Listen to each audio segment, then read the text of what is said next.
चतुर्वेश्वरे अभिषेक सकल गुणात्मकं निरंजन सुरेंद्र रविचिन्मात्रं स्नातकं स्नातयं यद्विश्वारा बंधुरुक्मां प्रभावसिद्धातु भुक्ति सर्वोक्ति लक्ष्मी ओम ह्रीं श्रीं क्लीं ऐं ऐं गं हम सं तं पं पं गं भं हम हम सं तं पं पं पं पं झं झं क्षीं क्षीं क्लीं क्लीं ग्रां ग्रां ग्रीं ग्रीं ग्रौं ग्रौं नमः क्लीं क्लीं क्लीं ॐ क्षीं क्षीं क्लीं हं सं गं उपाध्याय गुप्ती नंदी गुप्ती सागर जी महाराज स्वास्थ्य लाभस्य पंकज चैन दिल्ली निवासी यश यशिका मनीषा संगीता मनोज स्वीटी नीलेश चैन परिवार परिवार से दिल्ली निवासी परिवार से हिरालाल जी सौरी पातुर परिवार से अमित चैन अंबाला परिवार से समस्त शांतिधारा करता परिवार से श्रीरस्तु वृद्धिरस्तु तुष्टिरस्तु पुष्टिरस्तु शांतिरस्तु कांतिरस्तु कल्याणमस्तु स्वाहा समस्त शांतिधारा करता परिवार से कार्य सिद्धार्थम सर्व विघ्न निवारणार्थम श्रीमद् भगवत सर्व भगवत अरहत सर्वज्ञ परमेष्टि परम पवित्राय नमो नमः समस्त शांतिधारा करता परिवार से श्री शांति भट्टारक पात्रसाद सद्धर्म श्री बडाई रुकेश वृद्धिरस्तु सद्धर्म स्वशिष्य परशिष्य वर्ग प्रसिद्धंतुना ओम वृषभदया श्री वर्धमान पर्यंत चतुर्विंशति अरहतो भगवंत सर्वज्ञ परमंगल नाम दिया। पार्श्वनाथ भगवान की यह वंदना स्तुति आचार्य विद्यानंद जी 8वीं शताब्दी के जो हुए हैं उन्होंने की है। उनकी इस वंदना में हम सब शामिल हों और उनकी वंदना को दोहराते रहें। हमेशा इस वंदना को हम अपने अधरों पर लाते रहें जिससे कि हमारे भी सारे पाप दूर हो सकें। पापों को दूर करने के लिए आज हमारे सामने सबसे बड़ी बात ये आती है कि अनर्थ के कार्यों से अगर हम बचेंगे तो पाप भी हमारे जरूर दूर होंगे। लेकिन हम जब पापों से बचना चाहते हैं तो अनर्थ के कार्यों से क्यों नहीं बचना चाहते हैं? तो अनर्थ के कार्य 5 हैं।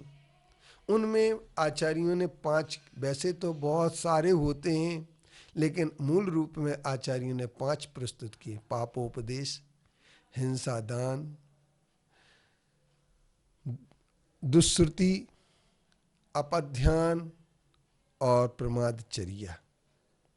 हम इन पाप में से 3 पर विचार कर चुके हैं। पापोपदेश पर हम विचार कर चुके हैं, अपध्यान पर हम विचार कर चुके हैं, दुष्श्रुति पर। अब हमारे सामने हिंसा दान पर भी हम विचार कर चुके हैं।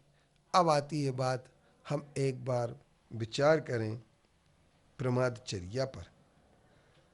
तो प्रमादचर्या क्या होती है? क्षिति सलिल दहन पहवना रम्भम विप्लम वनस्पति छेदम शरणम सारणम अपीचे प्रमादचर्या प्रभाषन्ते। आचार्य कहते हैं प्रमादचर्या क्या चीज होती है? तो वो कहते हैं प्रमाद से चर्या करना, अर्थात जिनका कोई भी हमारे पास उद्देश्य नहीं है, बैठे बैठे हम कुछ ना कुछ अपने हाथ पैर चलाते रहते हैं, जागरूकता पूर्वक नहीं। जैसे व्यक्ति सपने में बहुत सारे काम कर लेता है, जब सपने में हाथ शरीर पर चलाता रहता है, सोते सोते कई प्रकार के काम कर लेते हैं।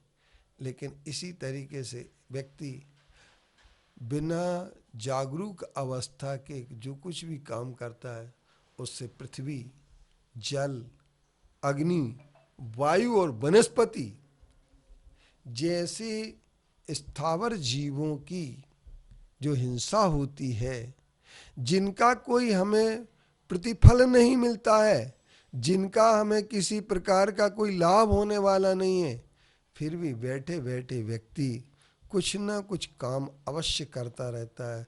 उनके द्वारा ऐसा किया हुआ काम काम नहीं कहलाता है। यह काम तो वह कहलाता है जिसका हमें प्रतिफल मिले। और प्रतिफल क्या मिले? आजीविका अर्जन के लिए काम करता है व्यक्ति, परंतु ये अनर्थ दंड के कार्य आजीविका अर्जन के लिए नहीं करता है।